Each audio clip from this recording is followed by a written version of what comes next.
Hey guys, welcome to Rock Talks. Today we're talking to Pierre, Tägtgren, singer and guitar player of Hypocrisy. We discussed the new album Worship, his take on aliens' work on Earth, what it was like to tour with Alexi Laiho from Children of Bodom, and more.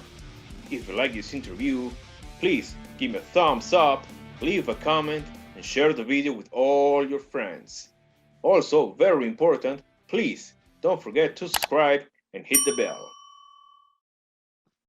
By the way, if you see a little advertisement at the beginning, in the middle, or at the end of the video, please do not skip it. By doing that, you're helping me a lot. Come on, guys, it's just a few seconds of your life, and it will really make a difference for me. I'm counting on all of you. Enjoy the interview. Hello, Peter. How are you, man? Thank you so much for your time. Welcome to Rock Talks. Thank you, man. How you guys doing? Good, good. I'm glad to be here. Thanks for coming on. We appreciate it, man.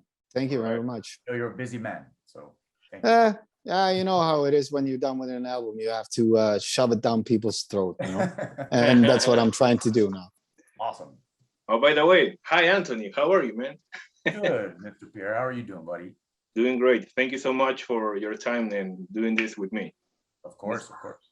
Means a lot. So to everybody who's watching, this is Anthony Hamalan here. Rock Talks again. The Anthony and Anthony show, by the way, right? my middle name's Anthony, Peter. That's why it's called the Anthony and Anthony show. Okay. Yeah, we were so funny. Yeah. Very, very clever name, right? Oh, yeah. All right, Peter. So let's start. Let's talk about this new album called Worship by Hypocrisy.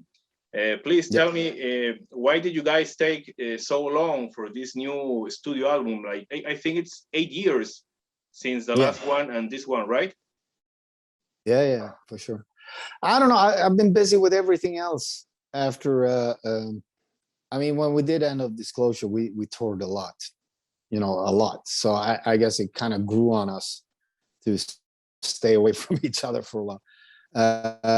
We did a lot of tours for that all over the world. And I think 2017, the passion came back, to start writing some stuff again, because if the passion is not there, it's going to sound like shit. And I don't want to write any shit albums, especially, when it's been a while, when you do almost like not a comeback, but, 8 years feels like a comeback, but we were never gone because we've been touring still, in 2019, we did the tour with the Flesh God Apocalypse, which was really good. And we did a European tour as well. And the year before that, we did Europe. And so we never were really gone, but just to work on new material just didn't feel so important. I didn't have like I said, the passion for it. I had also Pain, I had Lindemann, and everybody was doing tours with all these bands. And I didn't sit home and jerk off, put it that way. All right. I get the chance to listen to the whole album Worship yesterday. Great album, by the way. Congratulations. You asshole. You got to listen to it? Yeah. Fuck. All right. Yeah, that's good. Yeah, in my opinion, it still sounds like classic Hypocrisy death metal, right? But at the same time, I can tell that there is a lot of modern elements on this album. And I'm not trying to dish the album in anyhow in a way. I think that's great. But my question is, how did you develop that sound in this album? Oh, you're done. Cool. You disappeared, man. I didn't hear a thing. But I will answer you because I know what you want to know.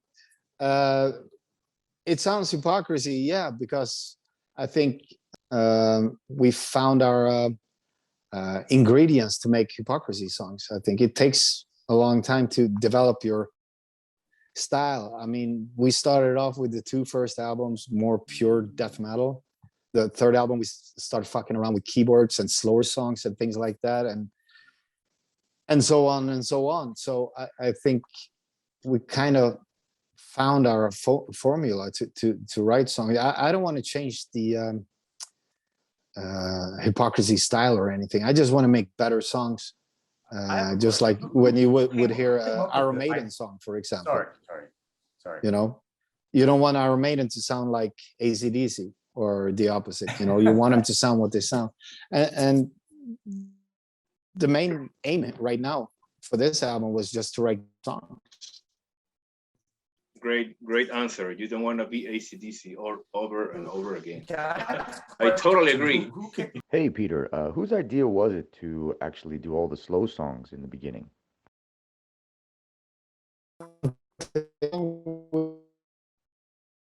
I can't remember the song. I think it's number 7.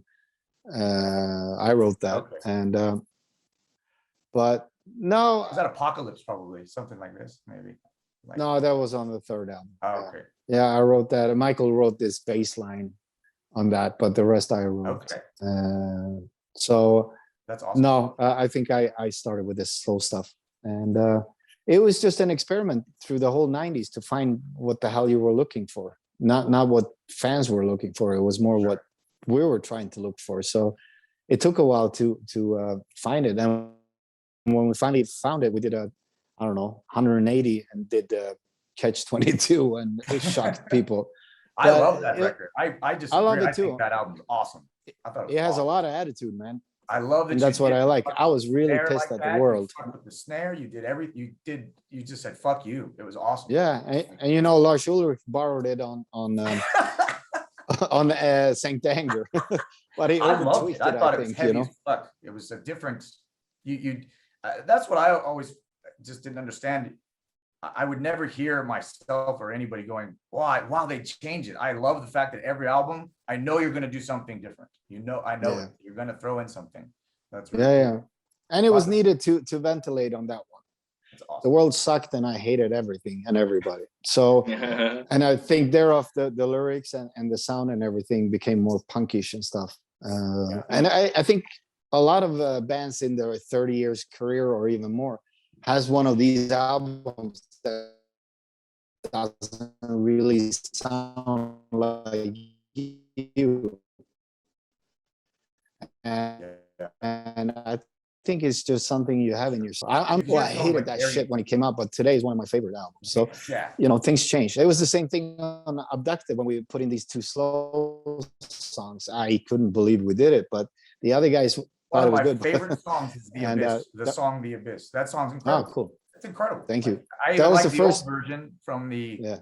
compilation that you did with Nuclear Blast. I even like this old Yeah. version of that song. You know how that song came about? It was actually about me trying. I bought this studio that we recorded the 2 first albums in, and when I was while we were doing Fourth Dimension in Stockholm in a big fancy studio, I also were building my studio, The Abyss. So I needed something to record, to test the gear. So I actually wrote The Abyss for that. Wow. That's Yeah, awesome. so I jumped in on drums first without a click track or anything, and I was just imagining the song in my head, and then I put on guitars after that, and then yeah, you know. So is that that was original? Is that you on drums? The original one? Is that you? Yeah. No shit. That's fucking. I mean, I played 90% of Penetralia drums, wow. and on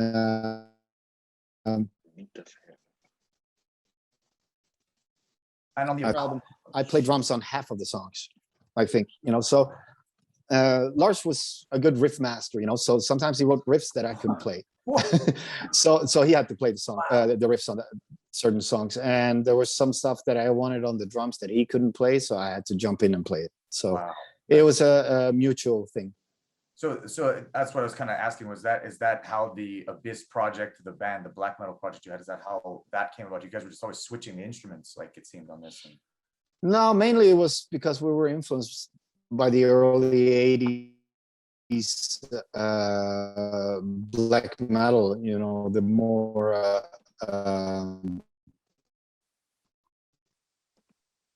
for example, you know, and Hellhammer, Possessed, things like that, you know.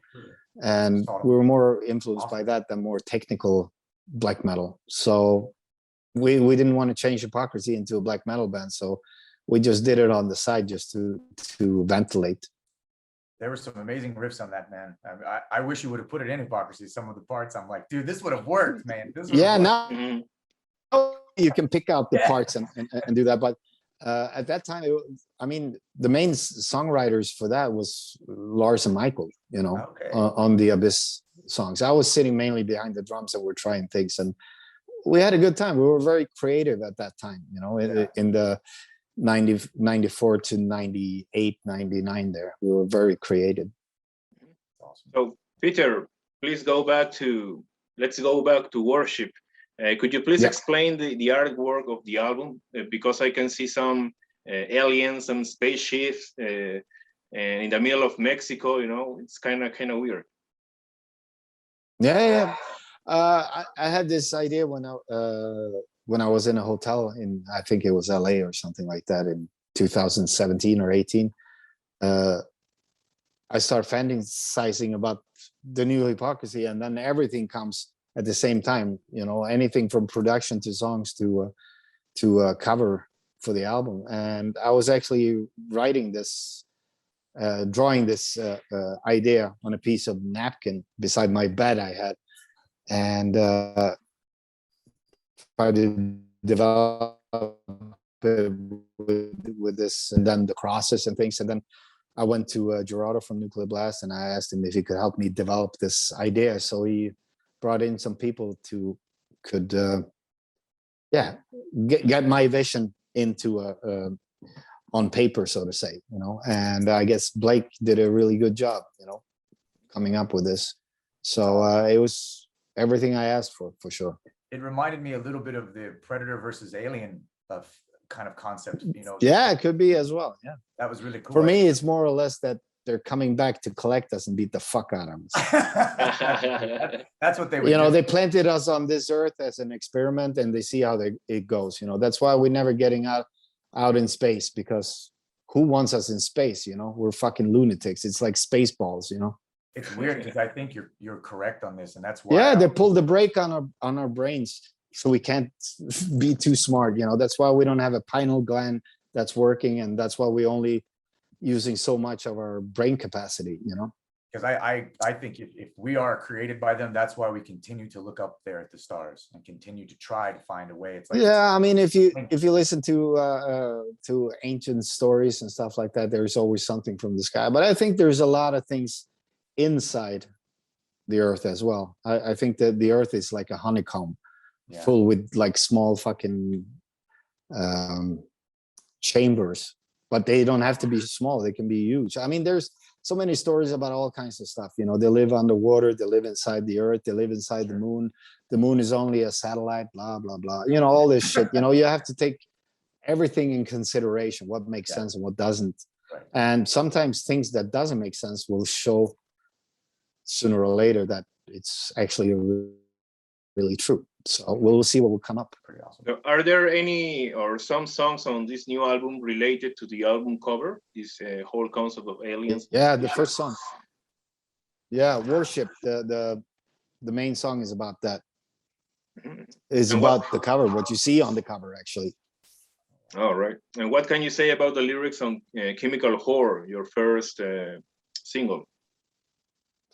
I think it's a pretty nice way to talk about assholes.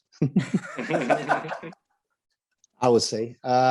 It's just my thoughts, you know. I love the song, the fact that all three of us contribute to it, you know, and it's not so many songs we contribute to. Eraser, we did all three, who was in the band at that time, and I think Final Chapter as well. We were three people to contribute on it.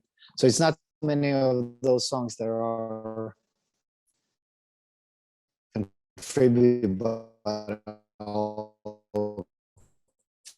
18, and we recorded the video 2019. So now you see it's kind of scary what I was singing about then, having no idea about what's coming around the bend. Yeah, but it's mainly about the big pharma, how they control us, you know. Yeah, that's what I thought at first when I first was hearing the lyrics. I was like, okay, you must have wrote this now, Like you must have wrote it a month ago or something. Yeah, no. Yeah, that's awesome. Yeah. So you saw it coming. I guess I could smell it. No, but I think it was just cool. a coincidence, you know. And it has nothing to do with the virus. I see some stupid idiot saying like, "Is this an anti-vax song?" Yeah. Duh. No, it's not. It's about That's what I thought you were fucking gonna get. pharmaceutical fucking pills and shit, you know, dumb fuck. So you're not the Nostradamus of death metal. You know what do I? I have another question. I don't think so. I have a question about the Lindemann project. Did you hook up with him? Because I always felt when you first started Pain, when I heard the first album, I was like, okay, he is a fan of Rammstein. Like this, I could feel the vibe in it, mate. And but you singing doesn't sound anything like this guy, of course. I just didn't know if you also felt the vibe as well, and that's why he asked you to do it, or like that the music. I mean, we were very good friends since 1999 or something like that. Oh, wow. Okay. So we used to hang out without being in the bands and stuff like that and party and shit. So that's how it came about. So, but now it's done, and now let's move to something else. Sure. Yeah, I don't have too much things to say about it, and I don't want to, throw shit left and right. And we created something incredible together, Yeah. And we blew everybody away. So I think mission completed.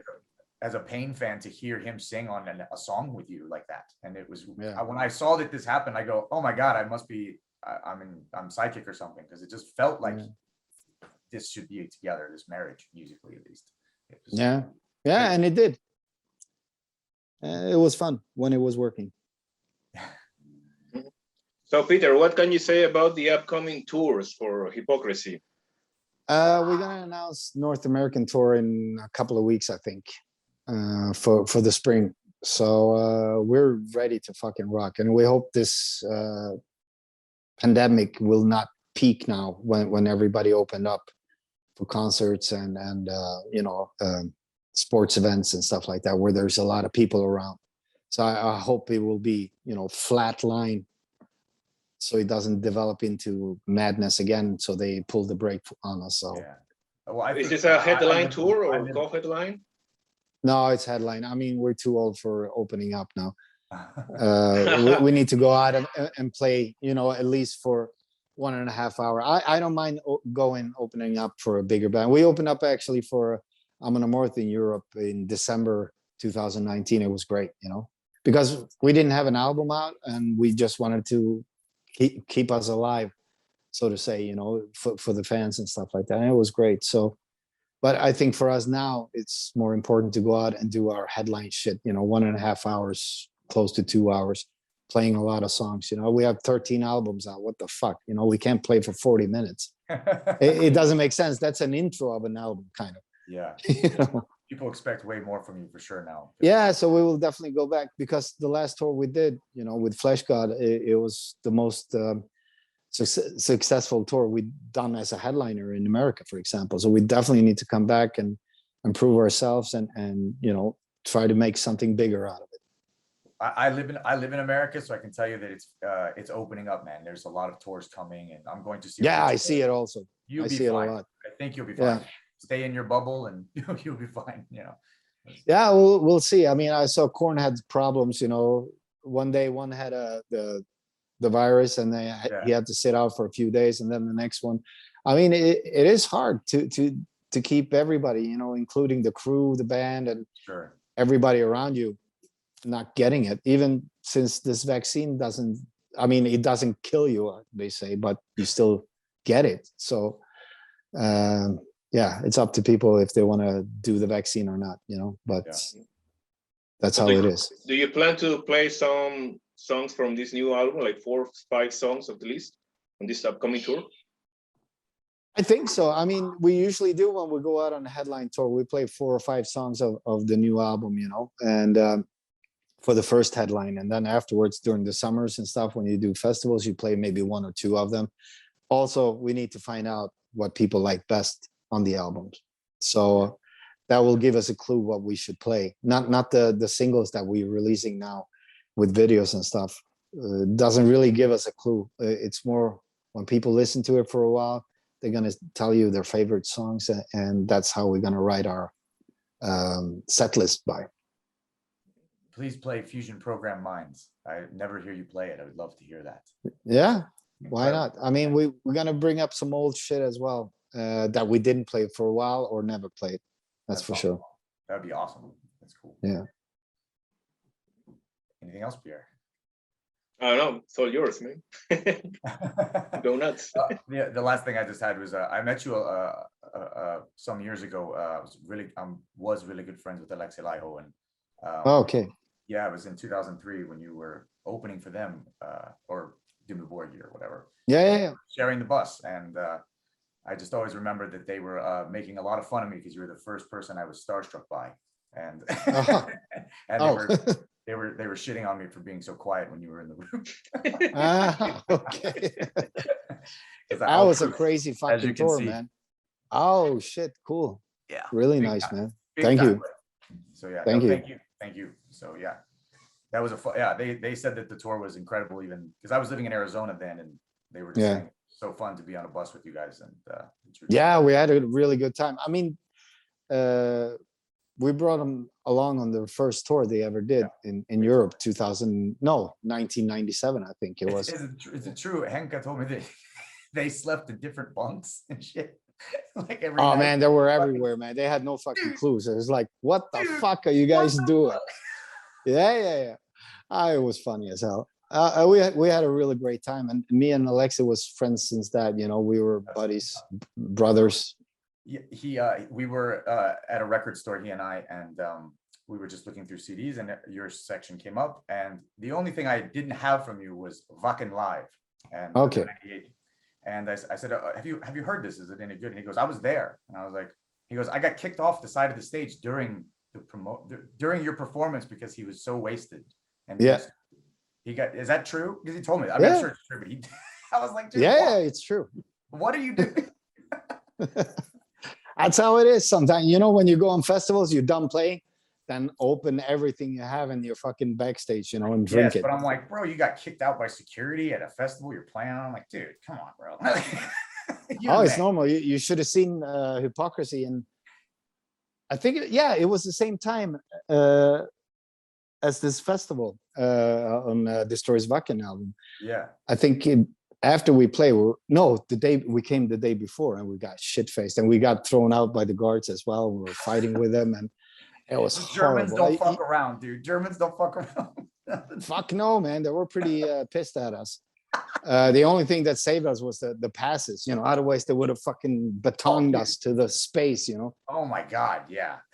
So if you look at that performance, you see Michael's pants are ripped. It's because we got stuck in barbed wire that was going around the festival, and we were so wasted. I remember we got stuck in that because we were climbing over and shit. I've tried my best to find Alexi in this video of you playing on the side of the stage. It doesn't exist. Yeah, I know. He wasn't there. It was insane, man. That's funny. But yeah. All right, Peter, since this chemical horror video was shot in 2019, are you guys preparing a new video for this year? Yeah, there will be a few more, actually. I can't say how many, but there will be a few more before the album is out. I think the next one is coming on Friday, actually. Oh, nice. Oh, next week. Oh, nice. Yeah, next week. Oh, all right. Sounds great. So keep your eyes open and your ears. Yeah. I gotta figure out a way to get a copy of that record like you, Pierre. It sucks. Getting the Sorry, I can't share it with anybody, you know. I know. Otherwise, maybe you can sing it for him. Yeah, did you just describe it to me? Yeah, great. Just sing, man. Just go. Awesome. All right. Well, that's it for today, unless Anthony has another question about that. Hey, Anthony, you told me that Peter works also as a producer for many bands, metal bands, right? Yes, this is true. This is one of my most important things for him as well. He's every album this guy touches is gold. It's kind of crazy. Yeah, no. There's dude, tell me. Okay, well, I mean, you can't tell me, but I mean, I can't find one, but I mean, it's pretty amazing, dude. Just the body of work you have, and just everybody out there should just check out everything you've done. That's what I'd say. So. Whoa, that's a lot. Thank you, man. I've been really fortunate to work with bands, you know, in the 90s and beginning of 2000s before I start closing down. And it's, yeah, I feel really lucky to be able to work with these bands that I did, you know, before they even saw the light of day. I like cool. They always said that you were his guy. He was like, he's the guy. He was always telling me that you were the guy. The best time with in the studios. So. Okay, great, cool, thank you. All right, man. Well, we had a fucking great time, that's for sure. I know I heard of some of the stories. I won't repeat them here, of course, but I heard a couple more. But there's always stories, man. There's always stories. Oh yeah. All right. Yeah. Well, thank you so much for your time, Peter. Thank you so much, Anthony, as well. And this will be out in a month, actually, because Nuclear Blast told me that I should wait until November or something like that. But anyway, it was great, and best of luck to you. Thank you, Peter. Yeah, and you guys too, and everything. Thank you for your support. I'll see you out there, man. Bye-bye. I'll see you in Ohio if you play. If you like this interview, please give me a thumbs up, leave a comment, and share the video with all your friends. Also, very important, please don't forget to subscribe and hit the bell.